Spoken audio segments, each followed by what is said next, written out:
ഒന്നാം പിണറായി സർക്കാരിൻ്റെ കാലത്ത് ഈ ഒരു ഇലക്ഷൻ്റെ പ്രചാരണത്തിനൊക്കെ ആയിട്ട് ഉപയോഗിച്ച ഒരു വലിയൊരു പ്രചാരണ ആയുധമുണ്ടായിരുന്നു. കേരളം മദ്യവിരുദ്ധമാക്കാൻ പോവുകയാണ്, മദ്യവിമുക്തമാക്കാൻ പോവുകയാണ് എന്നുള്ളൊരു വലിയൊരു പ്രചാരണം. അത് നൽകിക്കൊണ്ടാണ്, അങ്ങനെ ഒരു വലിയ വാഗ്ദാനം നൽകിക്കൊണ്ടാണ് ഒന്നാം പിണറായി സർക്കാർ രംഗത്തെത്തിയത്. എന്നാൽ പക്ഷേ അതിനുശേഷം നടന്ന പല സംഭവങ്ങളും നമ്മൾ കണ്ടതാണ്. കേരളത്തിൽ ചോദിക്കുന്നവർക്കെല്ലാം ബാറിന് ഉള്ള ലൈസൻസുകൾ കൊടുക്കുന്നത് നമ്മൾ കണ്ടതാണ്. അപ്പോൾ ഇതിനെതിരെ രൂക്ഷമായിട്ട് ഉള്ള ഒരു പ്രസ്താവനയുമായിട്ട് പാലാ രൂപതാ ബിഷപ്പ് മാർ ജോസഫ് കല്ലറങ്ങാട് അദ്ദേഹം രംഗത്ത് വന്നിരുന്നു. അപ്പോൾ ഈ ഒരു വിഷയത്തെക്കുറിച്ച് നമ്മളോട് വിശദമായി തന്നെ സംസാരിക്കുവാനായിട്ട് ശ്രീ പ്രസാദ് കുരുവിള, മദ്യവിരുദ്ധ സമിതിയിൽ നിന്നും ശ്രീ പ്രസാദ് കുരുവിള അദ്ദേഹം ഇപ്പം നമ്മളോടൊപ്പം ചേരുകയാണ്. ശ്രീ പ്രസാദ് കുരുവിള, എങ്ങനെയാണ് നമുക്ക് ഈ പിണറായി സർക്കാർ നൽകിയ പൊള്ളയായിട്ടുള്ള ഒരു വാഗ്ദാനങ്ങൾ അതിനുശേഷം ഭരണത്തിൽ വന്നതിന് ശേഷം ഉണ്ടായ ഒരു നടപടികളും കാര്യങ്ങളെയും ഒക്കെ ഒന്ന് വിലയിരുത്താൻ സാധിക്കുന്നത്? നമുക്കറിയാം, അടുത്ത ഒരു പ്രധാനപ്പെട്ട ഇലക്ഷൻ വരാൻ പോവുകയാണ്. അതിനെ കേരളം എങ്ങനെ നോക്കിക്കാണും? ഇവർ നൽകുന്ന ഈ ഒരു വാഗ്ദാനങ്ങളൊക്കെ എങ്ങനെ നോക്കിക്കാണുമെന്നാണ് നമുക്കൊന്ന് വിലയിരുത്താൻ സാധിക്കുന്നത്? ഈ കപടമായ വാഗ്ദാനങ്ങൾ നൽകുന്നതിൽ ഇടതുപക്ഷ ജനാധിപത്യ മുന്നണി മുൻനിരയിൽ തന്നെയാണ്. നമുക്കറിയാം, 29 ബാറുകൾ മാത്രമുണ്ടായിരിക്കെ അവരന്ന് പറഞ്ഞ തെരഞ്ഞെടുപ്പ് പ്രചരണവുമായിട്ട് ബന്ധപ്പെട്ട് പറഞ്ഞിരുന്നത്, തങ്ങൾ അധികാരത്തിൽ വന്നാൽ ഈ രാജ്യത്തെ, ഈ സംസ്ഥാനത്ത് ഒരു തുള്ളി മദ്യം പോലും കൂടുതലായിട്ട് നിലവിലുള്ളതിലും പോലും കൂടുതലായിട്ട് അനുവദിക്കില്ലെന്നായിരുന്നു. അവര് അധികാരത്തിൽ വന്ന് ഭരണം ലഭിച്ച്, ഭൂരിപക്ഷത്തിന് അധികാരം ലഭിച്ച് വന്നപ്പോ അവരുടെ ആ നയത്തിൽ നിന്ന് വളരെ വ്യതിയാനമുണ്ടായി. ആ വ്യതിയാനം എന്ന് പറയുന്നത് അവരുടെ നയം മദ്യവർജനമായി മാറി. മദ്യവർജനം എന്ന് പറയുന്ന ഒരു സർക്കാർ, തെരഞ്ഞെടുക്കപ്പെട്ട സർക്കാർ പ്രഖ്യാപിക്കേണ്ട ഒരു നയമല്ല, ഒരു പോളിസി അല്ല. അത് ഒരു വ്യക്തി സ്വയം സ്വീകരിക്കേണ്ട ഒരു മാർഗമാണ്. ഒരു വ്യക്തി സ്വയം സ്വീകരിക്കേണ്ട മാർഗത്തെ അവർ ഒരു നയമായിട്ട് പ്രഖ്യാപിക്കേണ്ട കാര്യമില്ല. ഇവിടെ ഈ പറഞ്ഞ ഈ മദ്യത്തിന് എതിരായ നിലപാട് സ്വീകരിക്കും എന്ന് പറഞ്ഞ് അതിനെ ബലം പിടിച്ചുകൊണ്ട് അവർ ചെയ്ത് മറ്റൊരു മാർഗവും കൂടി ഉണ്ട്. അത് വേറൊന്നുമല്ല, ഈ വിമുക്തി എന്ന് പറയുന്ന ഒരു സംവിധാനം. 2016 അവര് വിമുക്തി എന്ന് പറയുന്ന ഒരു സംവിധാനം നിലവിൽ വന്നു. ബോധവൽക്കരണ പ്രക്രിയ നടത്താനും മദ്യത്തിന്റെ ലഭ്യത കുറയ്ക്കാനും വേണ്ടിയൊക്കെയുള്ള ഒരു സംവിധാനം. ആ വിമുക്തി പ്രഖ്യാപിച്ച് ആദ്യത്തെ 5 വർഷത്തിനുള്ളിൽ ഈ വിമുക്തിക്ക് വേണ്ടി, ബോധവൽക്കരണ പ്രക്രിയക്ക് വേണ്ടി അവര് 35,15,00,000 രൂപ ഈ രാജ്യത്ത് പൊടിച്ചു. എന്നാൽ ഈ കഴിഞ്ഞ 10 വർഷം കൊണ്ട്, 2016 മുതൽ 2026 വരെയുള്ള ഈ തെരഞ്ഞെടുപ്പ് തൊട്ടടുത്ത സമയം വരെയുള്ള സമയത്ത് വിമുക്തി മൂലം 35,15,00,000 രൂപ ചെലവഴിച്ചപ്പോ 1016 ബാറുകൾ നമ്മുടെ സംസ്ഥാനത്തുണ്ടായി. 29 ബാറുകളിൽ നിന്നും 1016 ബാറുകൾ. മറ്റ് 5171 കള്ളുഷാപ്പുകൾ നമ്മുടെ സംസ്ഥാനത്തുണ്ട്. കൺസ്യൂമർ ഫുഡ് ബെഫ്കോ ഔട്ട്ലെറ്റുകൾ ഉണ്ടായി. ചരിത്രത്തിലാദ്യമായി അവര് ഹോം ഡെലിവറി ചെയ്യുവാൻ, മദ്യം വീടുകളിൽ എത്തിച്ചു കൊടുക്കാൻ, ഇനിയും മദ്യം കൈകളിലേക്ക് വരാത്തവർക്ക് വീടുകളിൽ എത്തിച്ചു കൊടുക്കുവാനുള്ള ഒരു നീക്കം നടത്തി. അത് KCBC മദ്യനയ സമിതിയാണ് ഇത് പരാജയപ്പെടുത്തിയത്. KSRTC-അനുബന്ധിച്ച് അവര് ബെഫ്കോയുടെ ഔട്ട്ലെറ്റുകൾ തുടങ്ങാൻ ആന്റണി രാജു മന്ത്രിയായിരിക്കെ, KSRTC മന്ത്രിയായിരിക്കെ അവർ പ്രഖ്യാപിക്കുകയും നമ്മൾ അതിന് തടസ്സം നിൽക്കുകയും ചെയ്തു. അങ്ങനെ അതിൽ നിന്ന് ഒരു പിന്നോട്ട് മാറി. റെയിൽവേയുടെ ഒരു പോളിസി ഉണ്ട്.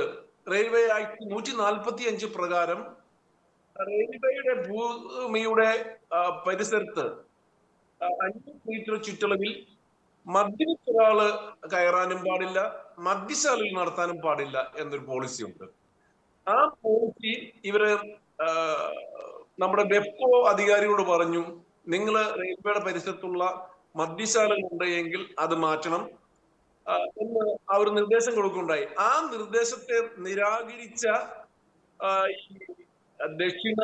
ബെഫ്കോ ഇപ്പോൾ സംഭവിച്ചിരിക്കുന്നതാണ്, ഈ കഴിഞ്ഞ 2 ആഴ്ച മുമ്പ് മെട്രോ സ്റ്റേഷനുമായിട്ട് ബന്ധപ്പെട്ട് ബെഫ്കോയുടെ ഔട്ട്ലെറ്റുകൾ അനുവദിച്ചു കൊടുത്തിരിക്കുക. ബെഫ്കോ ഔട്ട്ലെറ്റുകൾ മെട്രോ റെയിൽവേയുടെ അതിന്റെ സ്റ്റേഷന്റെ അടിയിലത്തെ ഫ്ലോറിൽ, ഗ്രൗണ്ട് ഫ്ലോറിൽ അവര് ബെഫ്കോ ഔട്ട്ലെറ്റുകൾ തുടങ്ങി വെച്ചിരിക്കുകയാണ്.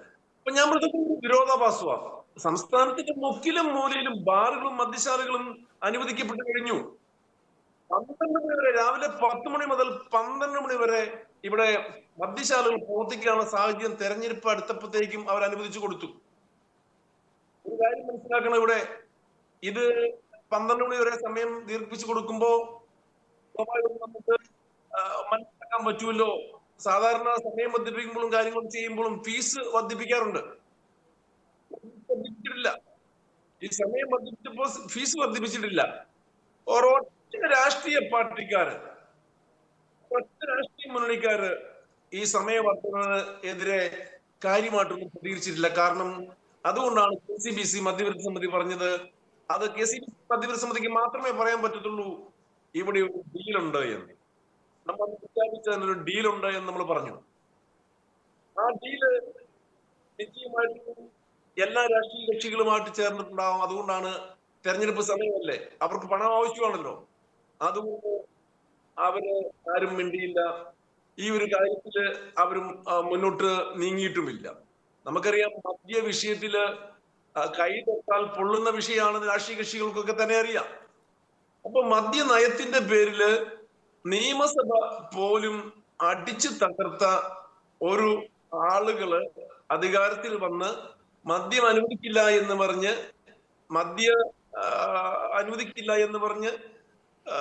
അവരുടെ പാർട്ടി നേതാക്കളെയും ഒപ്പം ഫിലിം സ്റ്റാർസിനെയും ഒക്കെ വെച്ച് പ്രചരണം നടത്തി ഇവിടെ അധികാരത്തിൽ വന്നവര് ഇപ്പം നിയമസഭാ ഇലക്ഷൻ പ്രഖ്യാപിക്കാൻ വെറും ദിവസങ്ങൾ മാത്രം അവശേഷിക്കുക. ശ്രീ പ്രസാദ് കുരുവിള, അതോടൊപ്പം ഞാൻ മറ്റൊരു കാര്യം കൂടെ കൂട്ടി ചേർക്കാൻ ആഗ്രഹിക്കണം. അതായത് നമുക്കറിയാം, ഈ ഒരു മദ്യശാലകൾക്ക് ലൈസൻസ് കൊടുക്കുന്നതിന് ഒരു എണ്ണം കൂടുന്നതനുസരിച്ച് ഒരു ചോദ്യം വന്നപ്പോൾ വന്നതാണ് ഈ മയക്കുമരുന്ന് പോലുള്ള സംവിധാനങ്ങൾക്ക് അല്ലെങ്കിൽ അതുപോലുള്ള ഉപയോഗങ്ങൾ കുറയ്ക്കുവാനുള്ള ഒരു മറുപടിയായിട്ട് അല്ലെങ്കിൽ അതിനൊരു പ്രതിവിധിയായിട്ട് ഒരു മദ്യശാലകൾക്ക് കൂടുതൽ എണ്ണം കൊടുക്കുന്നു എന്നുള്ളൊരു രീതിയിലേക്കുള്ള ഒരു പ്രസ്താവനയൊക്കെ.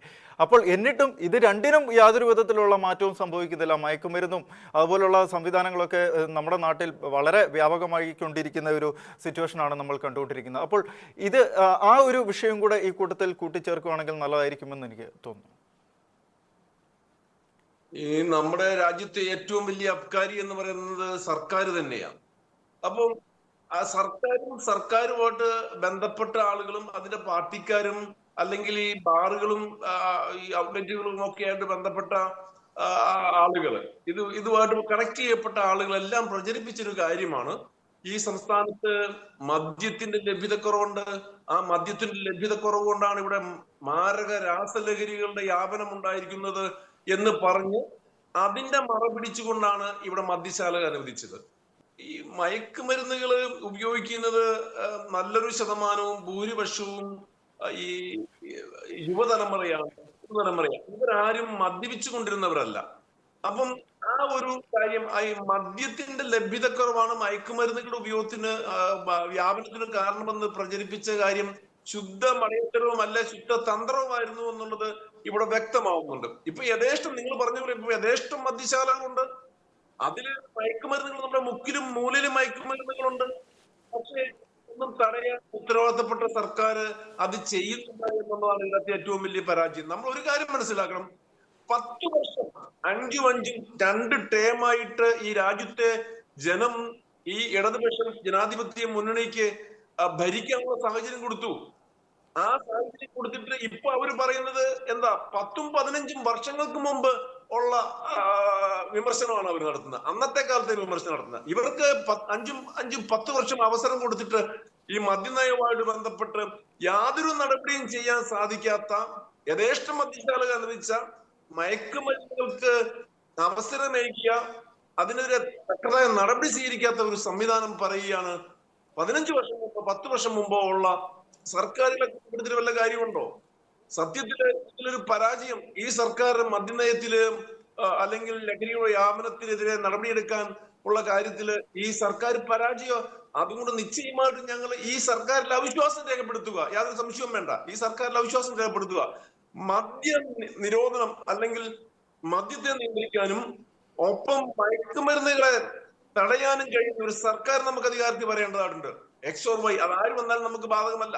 അത് ഇവിടെ നമ്മുടെ ജനങ്ങളുടെ സ്വത്തിനും ജീവനും സംരക്ഷണം നൽകാൻ ഉത്തരവാദിത്തപ്പെട്ടവരായിരിക്കണം അത് നിശ്ചയമായി കുടുംബങ്ങൾ തകരാതിരിക്കാനുള്ള മാർഗത്തിലൂടെ കടന്നു പോകുന്നതായിരിക്കണം. മദ്യം ഹോം ഡെലിവറി ചെയ്യാതിരിക്കുന്ന ആളുകളായിരിക്കണം. റോഡ് അപകടങ്ങൾ, വാഹന അപകടങ്ങൾ, അക്രമങ്ങളൊക്കെ ഉണ്ടായിക്കൊണ്ടിരിക്കുകയല്ലേ. സ്വന്തം പെൺകുഞ്ഞിനെ, 18 വയസ്സുള്ള പെൺകുഞ്ഞിനെ അപ്പൻ മദ്യപിച്ചോ മയക്കുമരുന്ന് കഴിച്ചോ വെട്ടി കൊലപ്പെടുത്തുന്ന രംഗം വരെ നമുക്ക് കൂടിയില്ലേ. എത്രയോ സംഭവവികാസങ്ങളുണ്ട്. അതിലേക്കൊന്നും പോകാൻ നമുക്കിവിടെ സമയമില്ലല്ലോ. ഇത് ഏതായാലും ഒരു മനുഷ്യനും മദ്യം കഴിച്ചോ മയക്കുമരുന്നുകൾ ഉപയോഗിച്ചോ ഒരു മനുഷ്യന്റെ ശരീരത്തിന് യാതൊരുവിധ നേട്ടം ഉണ്ടാവുന്നില്ല. പിന്നെ എന്താ നേട്ടം ഉണ്ടാവുന്നത്? ചില രാഷ്ട്രീയ കക്ഷികൾക്കും അല്ലെങ്കിൽ സർക്കാരിന് വരുമാനം ഉണ്ടാവുന്നു എന്ന് പറയുന്നു. പക്ഷെ സർക്കാരിന് വരുമാനം ഉണ്ടാവുമ്പോൾ അതിന്റെ 10 മടങ്ങ് ഇരട്ടി സർക്കാരിന് വരുമാനം നഷ്ടമുണ്ടാക്കുന്ന ഒരു വരുമാനമാണെന്ന് ഗവൺമെന്റിന് തന്നെ അറിയാം. എല്ലാ ഇനം വരുമാനങ്ങളിൽ നിന്നും കിട്ടുന്ന വരുമാനത്തിന്റെ വെറും 10% താഴെ മാത്രം മദ്യ വരുമാനം എന്ന് പറയുന്നത്.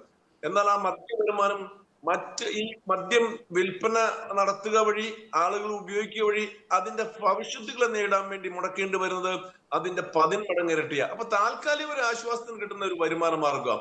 അതുകൊണ്ട് ഈ മദ്യ വരുമാനം ഈ രാജ്യത്തെ നശിപ്പിക്കുന്ന ഒരു വരുമാനമാണ് എന്നുള്ള ബോധ്യം ഉൾക്കൊണ്ടുകൊണ്ട് ജനതയെ തീർക്കുന്ന ഒരു വരുമാനമാണ്, മനുഷ്യന്റെ കണ്ണീരിന്റെ പണമാണ്, അമ്മ പെങ്ങന്മാരുടെ സഹോദരിമാരുടെ കണ്ണീരിന്റെ പ്രതിഫലമാണ് ഈ വരുമാനം എന്നുള്ള ബോധ്യം ഉൾക്കൊണ്ടുകൊണ്ട് നിശ്ചയമായും അവര് അതിൽ നിന്ന് പിന്നോക്കം പോകണം. മറ്റു മാർഗങ്ങൾ കണ്ടെത്തണം. മദ്യം കിട്ടുന്ന വരുമാനത്തിന്റെ ഭാഗത്ത് മറ്റു മാർഗങ്ങള്, തൊഴിലുകൾ നഷ്ടപ്പെടുന്നുണ്ടെങ്കിൽ മറ്റു വരുമാന മാർഗങ്ങൾ കണ്ടെത്തണമെന്നേ. എന്തുകൊണ്ട് ചാരായ നിരോധനം നമ്മൾ നടത്തിയില്ലേ? 96 ചാരായ നിരോധനം നടത്തിയില്ലേ? 96 ചാരായ നിരോധനം നടത്തിയിട്ട് ജോലി നഷ്ടപ്പെട്ടു പറഞ്ഞ് എത്രയോ ആളുകള് മറ്റു മേഖലകളിൽ അവർക്ക് ജോലി കൊടുക്കാൻ സാധിച്ചു. കടത്ത് നഷ്ടപ്പെട്ടു എന്ന് പറഞ്ഞ് ജോലി നഷ്ടപ്പെടുന്നു എന്ന് പറഞ്ഞ പോലെയല്ലേ. അതിന് ഓരോ കാലത്തും മാറ്റം ഉണ്ടാകും. അപ്പൊ ജനങ്ങളെ ചൂഷണം ചെയ്ത് ഇത് ആരോഗ്യത്തിന് ഹാനികരമാണ് എന്ന് വ്യക്തമായിട്ട് ലേബൽ ചെയ്തുകൊണ്ട് വിറ്റ് ഒരു തലമുറയെ തീർക്കുന്ന സംവിധാനത്തിൽ നിന്ന് സർക്കാരുകൾ പിന്മാറിയേ മതിയാവും. യാതൊരു സംശയം വേണ്ട. തീർച്ചയായിട്ടും ശ്രീ പ്രസാദ് കുരുവിള, അതുപോലെ മറ്റൊരു കാര്യം ചോദിക്കാനുള്ളത്, നമുക്കറിയാം ഇപ്പോൾ പാലാ രൂപത ബിഷപ്പ് മാർ ജോസഫ് കല്ലറങ്ങാട്ട് അദ്ദേഹം നടത്തിയൊരു പ്രസ്താവന, ചോദിക്കുന്നവർക്കെല്ലാം ബാർ ലൈസൻസ് നൽകുന്ന ഈ ഒരു നടപടിയെ നമ്മൾ തീർച്ചയായിട്ടും ഇതിനെതിരെ നമ്മൾ ഇടപെടണം എന്നുള്ളൊരു പ്രസ്താവന നടത്തിയിട്ടുണ്ടായിരുന്നു. അപ്പോൾ മുന്നോട്ട് ഏതെങ്കിലും തരത്തിലുള്ള ഒരു പ്രതിഷേധ സംവിധാനങ്ങളൊക്കെ ഒരുക്കുവാനുള്ള നീക്കങ്ങൾ KCBC-യുടെ ഭാഗത്തുനിന്ന് ഉണ്ടാകാനുള്ള സാധ്യതയുണ്ടോ? KCBC മദ്യവിരുദ്ധ സമിതിയുടെ ഭാഗത്തു നിന്നും ഉണ്ടാകാനുള്ള സാധ്യതയുണ്ടോ? KCBC മദ്യവിരുദ്ധ സമിതിയുടെ ഭാഗത്തു നിന്നുള്ള ഒരു മാധ്യമങ്ങൾ ചോദിക്കുന്ന ഒരു പ്രധാനപ്പെട്ട ഒരു കാര്യമാണ്, എന്തെങ്കിലും പ്രക്ഷോഭ സമര പരിപാടികൾ നിങ്ങൾ ഇതിനെ തുടർന്ന് ചെയ്യാൻ സാധ്യതയുണ്ടോ, കാര്യങ്ങളുണ്ടോ എന്നുള്ളത്. നമുക്കറിയാം, ഈ ഏതെങ്കിലും രാഷ്ട്രീയ മുന്നണികളോ സംവിധാനങ്ങളോ ചെയ്യുന്ന പോലുള്ള പ്രക്ഷോഭ സമര പരിപാടികളിലേക്ക് നമ്മുടെ സഭയുടെ പരിമിതി വെച്ച് മുമ്പോട്ട് പോകാൻ പറ്റില്ല. ആ ഒരു കാര്യത്തിൽ നമ്മൾ ഒരു വ്യതിചലിച്ച് നമ്മൾ മറ്റു മാർഗങ്ങളിലേക്ക് നമ്മൾ പോവുക. സർക്കാരിനെ ബോധ്യപ്പെടുത്തുക, ജനങ്ങളെ ബോധ്യപ്പെടുത്തുക എന്നുള്ള കടുത്ത സമ്മർദ്ദത്തിൽ തന്നെ നമ്മൾ മുമ്പോട്ട് നീങ്ങുന്നത് യാതൊരു സംശയവും വേണ്ട. നമ്മൾ അതുപോലെയുള്ള അടിച്ചു തകർക്കലും നിയമസഭ തകർക്കുന്ന പോലെയോ അല്ലെങ്കിൽ ബാറുകൾ തകർക്കുന്ന പോലെ അടിച്ചു തകർക്കുന്ന പോലെ ഒന്നുമില്ല. നമുക്ക് മറ്റു എന്തെല്ലാം മാർഗങ്ങളുണ്ട്, നിയമ സംവിധാനങ്ങളുണ്ട് നമുക്ക്, അല്ലെങ്കിൽ അതുപോലുള്ള ഏതെല്ലാം മാർഗങ്ങളുണ്ട് ഈ നയത്തെ നേരിടാൻ. നമ്മുടെ വിശ്വാസികളെ നമ്മൾ പറഞ്ഞു ബോധ്യപ്പെടുന്നു. അപ്പം മദ്യവിരുദ്ധ ന്യായവുമായിട്ട് ബന്ധപ്പെട്ടാണല്ലോ ഇപ്പം നമ്മുടെ മുഴുവൻ ഇടവുകളിലും, സീറോ മലബാർ മലകളിലെ ലത്തീൻ റീത്തുകളിലെ മുഴുവൻ ഇടവുകളിലും മദ്യവിരുദ്ധ ന്യായവുമായിട്ട് ബന്ധപ്പെട്ട് ഈ സർക്കാരിന്റെ നയത്തിനെതിരെ അതിശക്തമായ സർക്കുലർ തന്നെ പ്രസിദ്ധീകരിക്കുകയുണ്ടായല്ലോ, പറയുകയുണ്ടായല്ലോ. അത് മാധ്യമങ്ങളെല്ലാം പറയുകയും ചെയ്തു. അപ്പം ഇത് നമ്മൾ ഉദ്ദേശിക്കുന്ന ആവശ്യമെങ്കിൽ ആവശ്യമുള്ള സ്ഥലങ്ങളിൽ ആവശ്യത്തിനനുസരിച്ച് നമ്മളത് പ്രതിഷേധ പരിപാടികൾ സംഘടിപ്പിക്കും. ഈ ആഴ്ചയോളം ഈ ആഴ്ച നമ്മൾ ഓരോ റീജിയണൽ അടിസ്ഥാനത്തിലും രൂപതാടിസ്ഥാനത്തിലും ഒക്കെ അവരവരുടെ ഓരോ കാര്യങ്ങൾ ചെയ്യുന്നുണ്ട്. നമ്മൾ ചില കാര്യങ്ങൾ ചെയ്യും. തെരഞ്ഞെടുപ്പൊക്കെ അടുത്ത് വരികയല്ലേ, ഇവരുടെ നയം എന്താണെന്ന് നമുക്കറിയണം, മുന്നണികളുടെ രാഷ്ട്രീയ പാർട്ടികളുടെ നയം എന്താണെന്ന് നമുക്കറിയണം. ഇവരെ കൊണ്ട് നടപടിയെടുപ്പിക്കാനുള്ള കാര്യങ്ങളിലേക്ക്, സമ്മർദ്ദ തന്ത്രങ്ങളിലേക്ക് നമ്മൾ പോകുമ്പോൾ യാതൊരു സംശയം വേണ്ട, അതിനൊരു പ്രക്ഷോഭ രൂപമായിരിക്കണമെന്ന് നിർബന്ധമൊന്നുമില്ല. ആ ഒരു കാലഘട്ടം കഴിഞ്ഞു. ഈ രാഷ്ട്രീയ പാർട്ടികള് പോയി പോലീസ് സ്റ്റേഷൻ ആക്രമിക്കുന്ന പോലെ, അല്ലെങ്കിൽ ജനപ്രതികൾ നിയമസഭ അടിച്ച് ആക്രമിക്കുന്ന പോലെ ഒന്നുമുള്ള കാര്യങ്ങളൊന്നും ചെയ്യാൻ നമുക്ക് സാധിക്കില്ല.